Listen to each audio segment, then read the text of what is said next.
dude inside that that dude went on and played at Tennessee, and he led the SEC in rebounding and scoring. Played down here before one. Went to this guy named Dyer Nix. And he, dude, he was like 6'7", 6'8", with a jump out of the chin.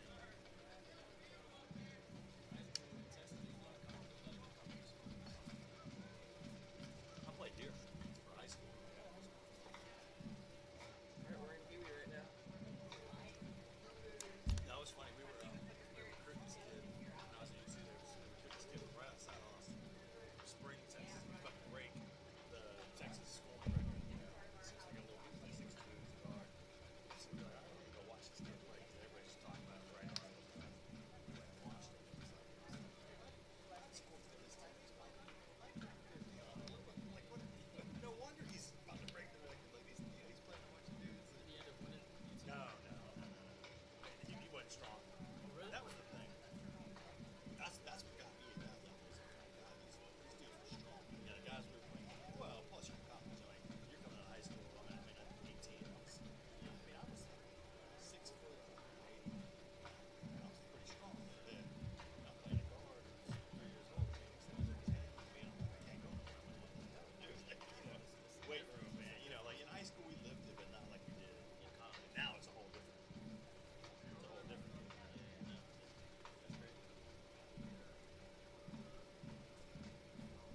Yeah, we had a dude. He just passed away, man. Like he was kind of Lance Planks. He was our off guard. He ended up working. He was like the Pistons. He played for the Pistons. With the Hawks as a GM, he was a GM with the Spurs. He was like he stayed in basketball for a long time. We didn't have any. That was cool about it. We didn't really have a superstar. Like this dude's a KD or something like that. Maybe he just has some moves. And that style, just run up down, create chaos. The guy, Coach Penderson, he was great because he didn't care. He didn't care, how many shots he made. Well, it's all about trying to play at a tempo that would make the other team uncomfortable. But some of that was because we didn't have a 7-footer. We didn't have a dude down the block that could dominate the game. And that's kind of how a lot of teams played back then. So we even tried to spread them. And not like shoot the three like now. We're trying to spread them, penetrate, and then create. That's what it meant. We had a kid who I played against stuff here in the summertime from Orlando, Allen, a guy named Travis Mays. And it's a travel, but he did it so well. He would do this jump stop where he'd like dribble and then he'd like hop at the end. And I'm like, that's a travel, but nobody can guard it. It was crazy. He would hop and then go up, like so. People just couldn't handle that last big. Well, I guess the Euro step on stuff. Where did he play? What? Where did he play? Travis played maybe a year in the NBA, and then, a year or two, and then he didn't. He was undersized. He was another guard. He was like 6'1".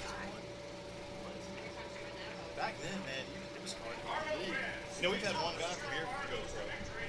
Rucci and I, we used to play up there. Rucci and I used to go at it. He played 9, yeah.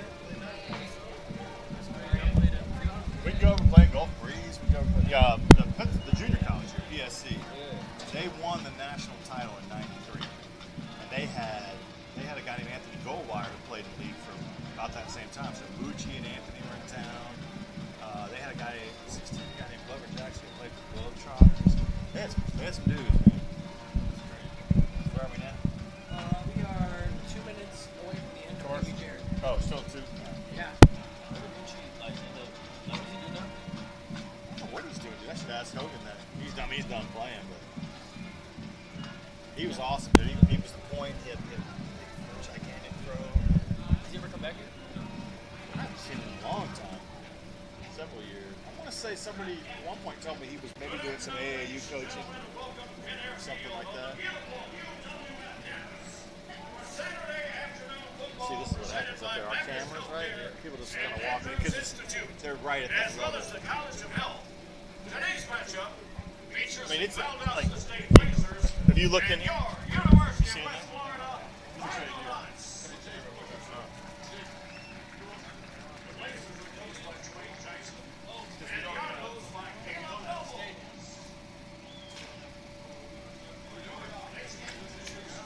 From the Gulf South Conference.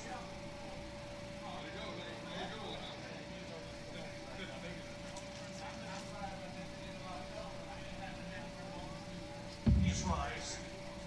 And please rise and remove your hats as the nation's colors are presented by the University of West Florida Army ROTC.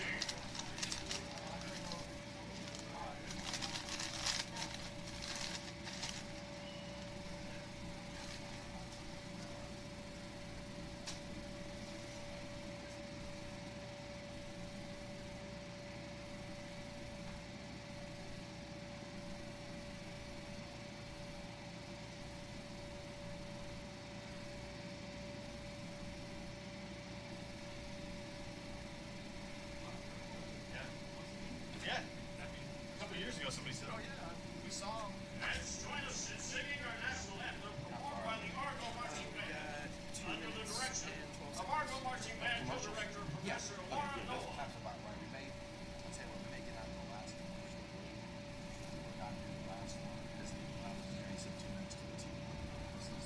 Gotcha. Is that still looking for? Yeah, I'll check.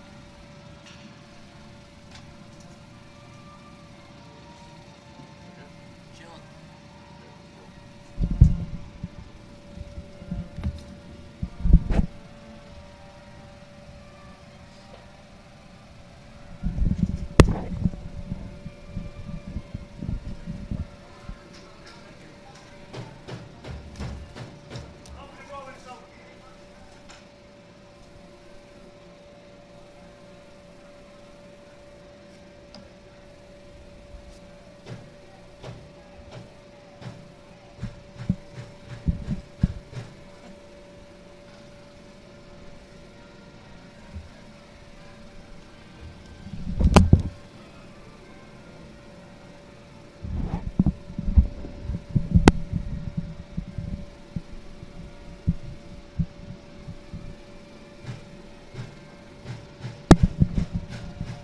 Trying to see in here because they're gonna tell me.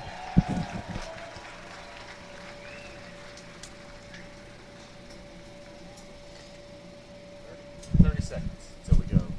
30 seconds, gotcha. I'll let the next one play. Yeah, so we'll stop after this one, all right? Yeah, we're just not gonna have the top of the hour. Yeah, we'll catch up. Yeah.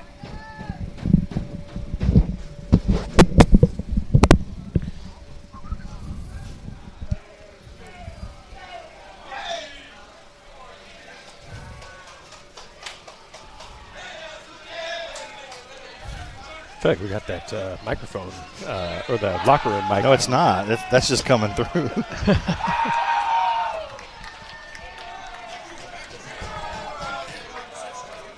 Welcome in, everybody, to Penn Air Field in beautiful Pensacola, Florida. Will Kennedy, Coach Kyle Shoemaker with you. We got Gulf South Conference football coming your way on a Saturday afternoon. The 24th ranked Valdosta State Blazers, the number 18 team in the country, UWF. I've seen higher than that in some polls. Probably should be a little higher than that. Now, this is as good as it gets. Two teams with just one loss in conference play, both coming into this one with plenty still to play for this season.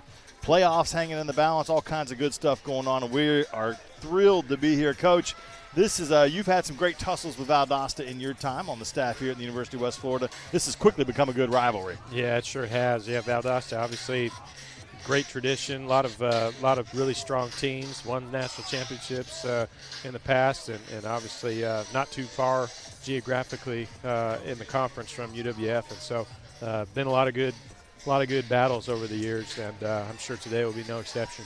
We got a great crowd here. It's really a cool weekend. We've had homecoming already. We've had Parents Weekend. This is breast cancer awareness for this game. It's also military appreciation, so I'll warn everybody. I've been told there's a cannon here and that it may be fired off after score, so I just want to, we're all aware if that does happen. I also had our Hall of Fame induction ceremony here for the University of West Florida Athletic Hall of Fame. Had 8 inductees go in this morning. Volleyball has already beaten Valdosta 3-1. Coach Melissa Walter and company, congratulations. Here come the Argos out of the tunnel wearing the green uniforms with the white helmets. Always looks good on the turf here at Penn Airfield. That's a nice shade of green. Green. When we switched to the white numbers on these uniforms a couple years ago, it made me happier because the gray ones I couldn't read. Yeah. As my eyes continue to get older. The Argos will take the field. Valdosta coming into this one, they're only lost to Delta. Delta State, the team the Argos knocked off last week. Delta was unbeaten, ranked 5th in the country, go over to Cleveland, Mississippi. The Argos come out with a 24-21 win. So that's the common opponent that everybody's been looking at. Really tough to get a super great feel of the Valdosta team if you're watching tape, but the numbers don't lie. You're 7-1. You're doing things right. Yeah, definitely. Yeah, they've they're up there statistically in the conference on offense and top 3 in a lot of categories. And defense, not quite as strong, but not near the bottom of the pack by any means. So, always a good squad out of these guys. Love to see this. Aiden Sweat out there as one of the captains. Of course, the defensive end, we lost him in the second game of the season over at McKendree, tore a pec, and he's been recovering from surgery there, but he's out there with Jake Dorn, Oak Stipe, Caden Leggett. One of the captains for us, number 12, Sammy Edwards. He's the junior quarterback out of St. Augustine, Florida. And, Coach, he tutored a little bit under Austin Reed, who we know well, the former quarterback here at the University of West Florida. You were telling us on the radio side of things in the pregame that he's the kind of guy that he can make some plays. He can maybe take him. And with the players here, he'll get the ball out quick. He'll look to take whatever the defense allows him to take. Yeah, they've been throwing for a bunch of yards this year, and he gets rid of it fast and can take his shots when he needs to, and it should be fun to watch today. We actually we have a camera here in the booth, so that's a little something different this time. So at some point you'll get to see Coach Shoemaker and the California coolness that he brings to this broadcast as the two teams shake hands. There we are. We are, saying hello to everybody out there. Got a great crew here as always here. Florida. Nobody better in the business, and we're glad to be here with you. Flow Sports, Your View, ESPN Pensacola, our radio partner. We're about ready to kick this thing off. Should be a fantastic football game here today. Pee Wee Jarrett coming into this one, 27 carries last week. The yards per the top off the screen, but able to control clock, and that really some of these high-powered offenses that you face in the Gulf South, if they don't have the opportunity to get the ball, then you're winning some battles already. And running with the quarterback 27 times obviously gives you a +1 in the run game from the math standpoint. So, sometimes it gets tough to run the ball with just a running back. And so you add a guy like Pee Wee in there who's obviously an extra guy who's also extra big. It helps you out quite a bit, and then obviously allows you to control the clock as long as you stay in bounds. And so, definitely a great weapon to be able to rely on. This series, Valdosta leads at 4 wins to 3, but there were 4 straight for Valdosta. If my math is correct, the last 3 times, including the playoffs on the way to a national championship, dramatic Anthony Johnson Jr. touchdown with 6 seconds left to win that one. 2021 down at Blue Wahoo Stadium. The Wahoos home down there. We score 60-plus points. Valdosta conference championship that year. Didn't see him in the playoffs. Last year, an overtime game up in Valdosta, Georgia. So the Argos have had the better hand in this series, even though they trail by 1 in the overall. They've won the last 3, looking to make it 4 straight and even this series up here today. Argos team, so they will kick the ball away with Logan T, and that means, of course, that probably getting the ball out of the locker room at halftime. But that's probably not a bad thing in the way they're playing right now. No, they've just been an incredible unit all year long. I'm just really impressed with what Coach Connor and his staff have been able to so fun to watch. Not giving up many points. We'll get a chance to see that Valdosta offense. We'll get a chance to set the starters here for you. This kick down and through the end zone. Going to be a touchback, and haven't seen many of those out of Logan Gregory this season. That may be his first one. Yeah, a little bit of a line drive there. Yeah, that'll be at the 25. The wind, where is the flag? A little bit on the goal. A little bit of action off that, but it'll be Sammy Edwards coming in, 2,340 yards, 18 touch interceptions. He completes 70% of his passes, mainly because he is taking that underneath. He's your quarterback. Isaiah Flowers, number 3, will be the main running back that you'll see most, and we'll get the receivers and the others for you here, but it is Flowers in the backfield here. Valdosta, white on white with the black helmets, black numbers. first down, has some pressure behind him, and knocked away. A good job by this front of getting in there and making him uncomfortable. Yeah, it looked like Argos front got a little bit of a hit on Sammy Edwards there as he was releasing the throw, and bounced right off the hands of Council Allen there. Receivers, Ted Hurst, number 9, number 1, Council Allen, number 80, Rodney Bullard, number 2, B.K. Smith, he's your leader. Noah Gillen, number 87, is the tight end. As here we go, second down and 10 from the 25. They look to run, they look an RPO. Running back's on the ground, not sure what happened there, but Edwards just has to throw that football away, and it's going to be 3rd and 10 that quickly. Yeah, it looked like a little miscommunication maybe there on the screen. Looked like they were it was the offensive lineman and the running back that got together. Yeah, they ran into each other. Number 71, Stephen Morrow, the left tackle, tangled up with Flowers.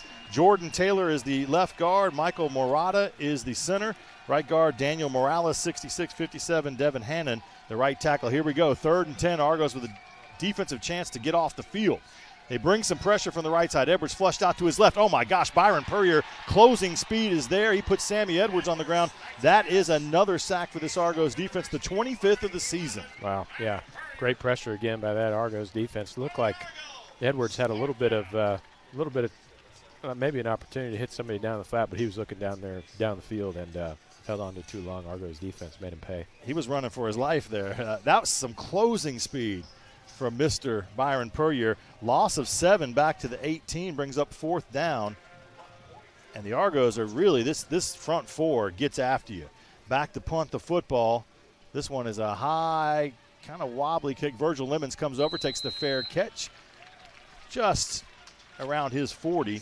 So the Argos will get the chance here to send the offense out after a great hold by the defense. Do I see the red hat? No, Jim Hammond, my man, the red hat staying over on the sideline. So let's get the Argos offense rolling for you.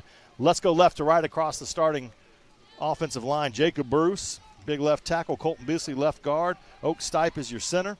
Namonte Decor, big chop, is out there at right guard. Ben Freeman, your right tackle. Pee Wee Jarrett brings them out. He'll have Jamontez Woods in. C.J. Wilson a little banged up, so Jamontez gets the opportunity to start. And then your receivers, K.J. Franklin, I see him out there. Caden Leggett, you'll see, obviously, John Giles. We'll talk more about John. And they'll run it on first down into the right side of the line, dancing around, putting his head down. Jamontez Woods gets up the field. This drive starting at the 42 for the Argos. And this is what we saw a lot of, Coach, getting out there. And a nice pickup of move things forward there with a little cloud of dust. Cloud of turf these days. Yeah, you know. well, pebble. The little more pebble dust and things that end up in my shoe. Go back to it here. Second down now and 7. Pee Wee brings the offense, claps the hands. He'll pull it. Go to the left. Pee Wee's got had it in front of him, but kind of danced away from his offensive. That would look like Ben Freeman out there leading the way. First down, though, the Argos are on the move. Yeah. Valdosta defense coming out. Iowa State, 3 high, 3 safety defense up front there, and are taking the quarterback run game quickly here. Jackson Blaylock, tight end, obviously, in this setup for the Argos. Is that Valdosta territory? Fresh set of downs. We apologize. A little bit of glitch in there with cameras. Jarrett looks this over. Blazer territory. Snap. Back to pass. First throw of the game. Fires it out. Over towards the Argos sideline. It'll be incomplete. It'll be 2nd and 10. Yeah. Saw a little heat on that throw and right off the hand. Jeff Franklin, sorry. A little too much gas right there. Across the front for this defense, Deontay Hunter. Number 40 is Jaquan Hick. The other tackle inside, number 91, Jamore Jones. And the other defense, Jaden Blunt. Your linebackers, LaKen Nettles, 27. Number 8 is Kennedy Parker. And the number 4 plays at the 4-3 defense. They'll take the 2nd and 10 there. They get to Jamontez Woods quickly. A yard or 2 or maybe a little bit more than that. Looks like it's into Argo territory. 49. Loss of 4. Little run blitz there. Boston. That Mike linebacker found a hole that he liked. Guard. All of a sudden, you're behind the chains a little bit here down in guys. this. Yeah, it looks like it's going to be 14. Not where my math had it. Your corners, number 11 and number 20, Theron Stroups. The safeties, 23, Byron Broussard, great player. Nick Jackson leads, one of the tackle leaders, number 22. Pee Wee back, 3rd and 14, fires the man, stays on his feet. It's Caden Leggett doing what he does. The 4:30 end. Leggett did not go to the ground, put down after making the catch, stayed on his feet. That's a big play. Great little curl there by, and incredible job just keeping his balance. He was about to go down right after he caught it, and keeping his balance, getting for some positive.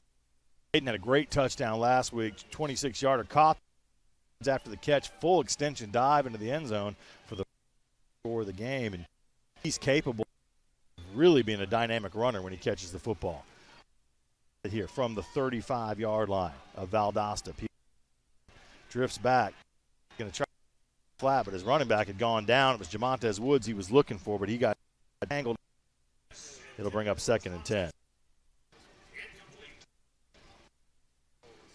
So you can kind of see what they're looking to do, mix it up a passing game so far, mixed with the run pressure up the middle on this one. The design just didn't work out. I think our guy just, right as he was about to turn around and catch the ball. Back to it here on 35-yard line. Everybody checking their little note attached to their hips. Jackson comes in set. Jarrett claps his snap. They'll run it into the line. Not just going to actually. See this. Try to pick up some positive yards after the incompletion. This is the run blitz is fired in there.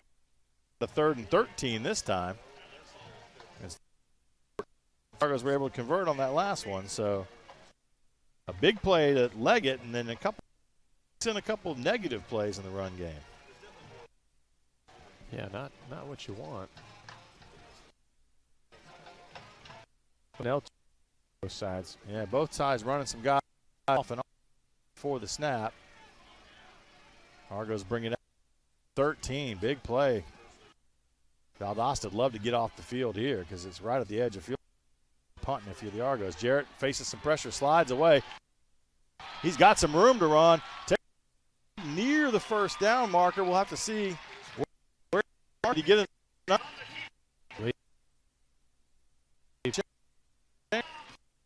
Slid to his right, danced through a little bit. Yeah, like what I saw. Caught him in man coverage, and Aaron's tried to make some things happen and waited. There with situation. This one right there, he just took off and ran with it and made those guys caught him in man first down. That was nice. Gets it down 1 yard, so it's a first. The Argos, so nice run for Pee Wee. Takes the snap in right on the door of the. Got Giles. John Giles with the catch. Touchdown. You cannot stop him. Great play call there by Coach Nobles, bringing in the 10 up coverage there on Giles. Not the situation you want to be a guy against 6'4" Giles. Giles, he comes into this game 40 25 touchdown. Grab, you can add 21 more yards. He's on a. We'll find out is added to that touchdown total. So the Argos draw first blood and PAT attempt. Kick is up. It's over the scissor lift. For a minute. Argos get it done. Score with 9:25 left. Break with the two teams from the U.S. Network.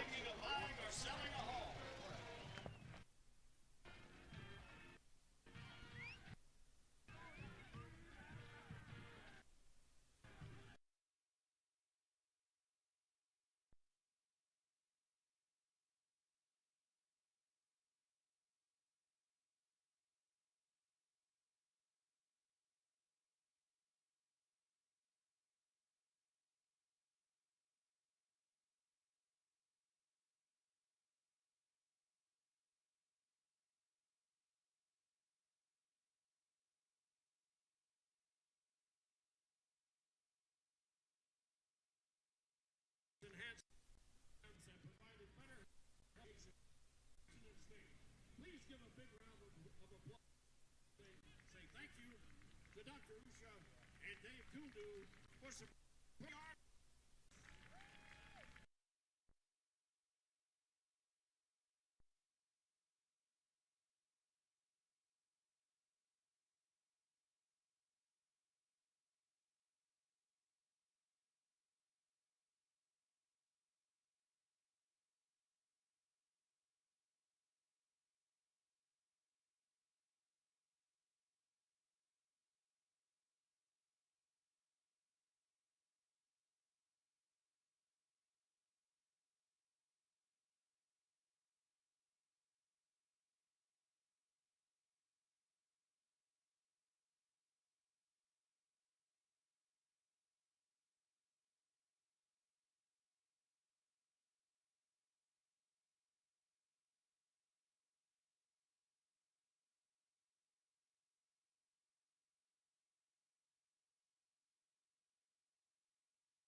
In there, to Sammy Edwards will back out his group to try to see if they can get something. Not much on that first drive, huh? Edwards looks over the defense, starting at the 20. Goes moving, shifting some guys around. To throw run into the left side of the line. There, this Argo defense run. Teams coming into the season not that kind of traction, only allowing 95.8 yards a game. It's really anything under, and you're really playing well. No, for sure. And with the amount of roll in and out of there with injuries and stuff, it's really impressive to do this year. No game. Back down, quick out, finds one of the tight ends, but the Argos are, maybe back to the line of scrimmage, maybe a yard more than that. The big tight end Noah Gillen, who runs 6'3", 2. Speed is not his forte. Give him 3 yards. That's a general lead. If they're giving him the 28, and I think they are. 7, another big third down here for the Argos. Maybe 9, maybe 3rd and 6. Edwards back to pass. He's got pressure right up the middle. It has a man, but not close enough for the first down. Gael Laurent as he first, and Ted Hirsch found the ground thanks to G. Yeah. Quick tackle there, not much after the catch at all by Gael. End up